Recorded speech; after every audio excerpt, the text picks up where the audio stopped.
ঢাকা থেকে জানানো হয় বেগম খালেদা জিয়ার শারীরিক অবস্থা গুরুতর, শরীরে নানা সমস্যা দেখা দিয়েছে, পরিস্থিতি নিয়ে চিকিৎসক দল উদ্বিগ্ন।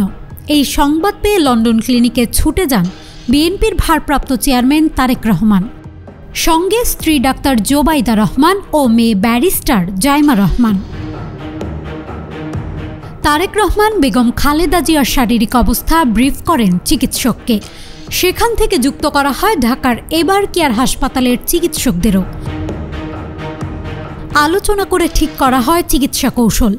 এই চিকিৎসা প্রয়োগের পর বেগম খালেদা জিয়ার শারীরিক অবস্থার আর অবনতি হয়নি, অনেকটা স্থিতিশীল অবস্থায় রয়েছে। এর আগে এই লন্ডন ক্লিনিকে চিকিৎসা নিয়ে সুস্থ হয়ে দেশে ফিরেছিলেন বিএনপি চেয়ারপারসন বেগম খালেদা জিয়া। শনিবার রাতে ঢাকার এভার কেয়ার হাসপাতালের সামনে এক ব্রিফিংয়ে বেগম খালেদা জিয়ার ব্যক্তিগত চিকিৎসক অধ্যাপক এজেড.এম জাহিদ হোসেন সাংবাদিকদের জানান, খালেদা জিয়ার অবস্থা অপরিবর্তিত রয়েছে। 3 দিন ধরে তিনি একই অবস্থায় আছেন। চিকিৎসকরা যে ওষুধ দিয়েছেন তা তার শরীরে কাজ করছে। দলের দায়িত্বশীল সূত্র জানিয়েছে, মায়ের গুরুতর অসুস্থতার তথ্য পাওয়ার পর থেকে তারেক রহমান ঢাকা ও লন্ডনের চিকিৎসকদের মধ্যে সমন্বয়ের কাজ করছেন। তাকে সহযোগিতা করছেন স্ত্রী ডাক্তার জোবাইদা রহমান।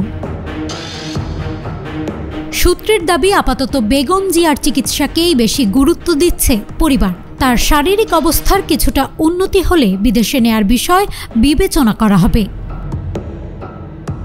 গত 23 নভেম্বর বেগম খালেদা জিয়াকে এভার কেয়ার হাসপাতালে ভর্তি করা হয়। শুক্রবার বিএনপির পক্ষ থেকে জানানো হয় তার অবস্থা সংকটাপন্ন। এরপর থেকে বেগম খালেদা জিয়াকে নিয়ে দলীয় নেতাকর্মী সহ দেশবাসীর মধ্যে উদ্বেগ উৎকণ্ঠা দেখা দেয়। তার সুস্থতা কামনা করে দল মত ধর্ম নির্বিশেষে সবাই দোয়া ও প্রার্থনা করছেন।